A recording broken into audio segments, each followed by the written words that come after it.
Goeiemôre vriende en baie welkom by ons oordenkings op hierdie Saterdagoggend. En ja, ons gaan voort met Johannes 3 van vers 22 vanoggend.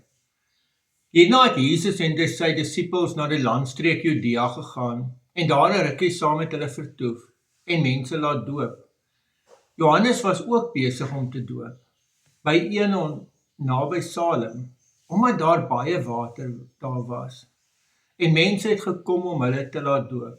Johannes was immers nog nie in die tronk gegooi nie. Daar het toe 'n woordestryd tussen sommige van Johannes se disippels en 'n Jood oor die seremoniële reiniging ontstaan.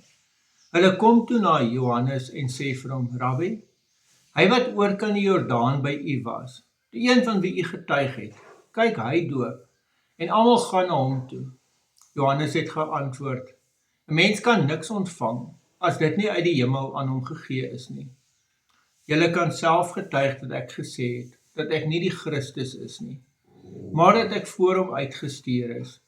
Die een wat die bruid het, is die bruidegom, maar die vriend van die bruidegom wat daar staan en na hom luister, is baie bly oor die stem van die bruidegom.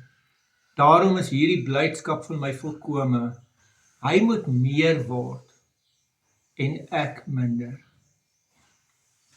Geliefdes, ek en jy lees tot so ver vanoggend. Die doop waarvan hier gepraat word, moet ons baie mooi verstaan, is nou nie die Christelike doop nie. Dis hoekom daar staan, daar het woordestryd ontstaan oor die seremoniële reiniging. Want dis waarmee dit te doen gehad het. En dit was 'n Joodse reinigingsgebruik, en hier wil mense eintlik vir Johannes en Jesus se disippels teen mekaar afspeel. En Johannes sê, maar dis belaglik. Dis totaal belaglik, want dit gaan oor Jesus. En dan het hy die mooi beeld van die bruid en die bruidegom, en dan die bruidegom se vriend, wat net so bly is saam met die bruidegom. Maar die fokus val tog op die bruidegom. En hier word 'n baie belangrike ding gesê, want onthou nou waaroor die afspeel ook gegaan het, is dit gesê, maar baie mense gaan nou na Jesus toe en gaan volg hom, en nou raak jou volgelinge minder.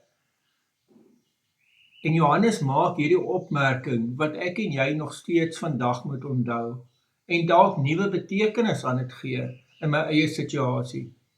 Hy moet meer word en ek minder. Geliefdes, Johannes die doper probeer so leef, dat sy rol eintlik totaal ondergeskik word aan Jesus se. En Johannes verduidelik vir hulle, maar ek het dan gesê, dit is hy is die een, nie ek nie. En daarom hierdie uitspraak van, solank Jesus net meer word, en ek minder, solank Jesus meer aanhang kry, en dit meer oor hom gaan, en minder oor my. En kan ek en jy dit bevestig, dat dit al hoe minder oor my en jou gaan, maar al hoe meer oor Jesus. Amen. Here almagtige God, baie dankie ook vir hierdie teks. En gee dat ons vandag so sal lewe, dat Jesus Christus al hoe meer word in ons lewens, en dat ons minder sal word. In die naam van ons Here Jesus Christus.